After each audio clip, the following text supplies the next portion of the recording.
আসসালামু আলাইকুম। আমরা আছি এখন কুমিল্লাতে এবং কুমিল্লাতে যে বর্ডারটি রয়েছে ভারত এবং বাংলাদেশের বর্ডার।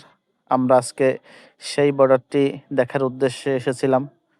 তো চলুন আপনাদের এই বর্ডারটি দেখানোর চেষ্টা করি। তো এইখানে পাসপোর্ট ব্যতীত প্রবেশ নিষেধ। সামনে অল্প কিছু জায়গা রয়েছে যেটি দর্শকদের জন্য উন্মুক্ত।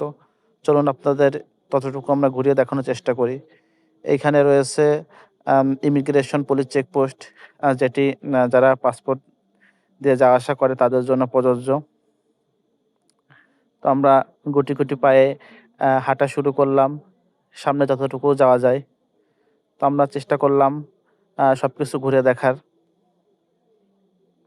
এবং কিছু দূর যাওয়ার পরে আমাদের সামনে পড়ল এইখানে একটি গম্বুজের মতো রয়েছে। আরেকটু সামনে গেলে এখানে একটি স্থলবন্দর। আরেকটু সামনে যদি আমরা আগাই তো এইখানে বাংলাদেশের সীমানা শেষ। খোদা হাফেজ বাংলাদেশ। তো এরপরেই আপনার ভারতের যে সীমানা সেটি শুরু। তো একটু সামনে এখানে বিএসএফ এবং বিজিবি তারা পাহারায় থাকে।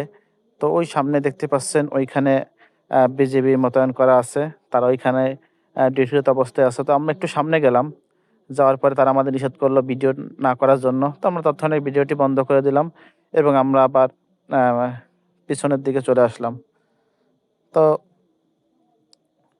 আগে কখনো সেইভাবে দেখা হয়নি তাই অনেক আগ্রহ নিয়ে আসলাম।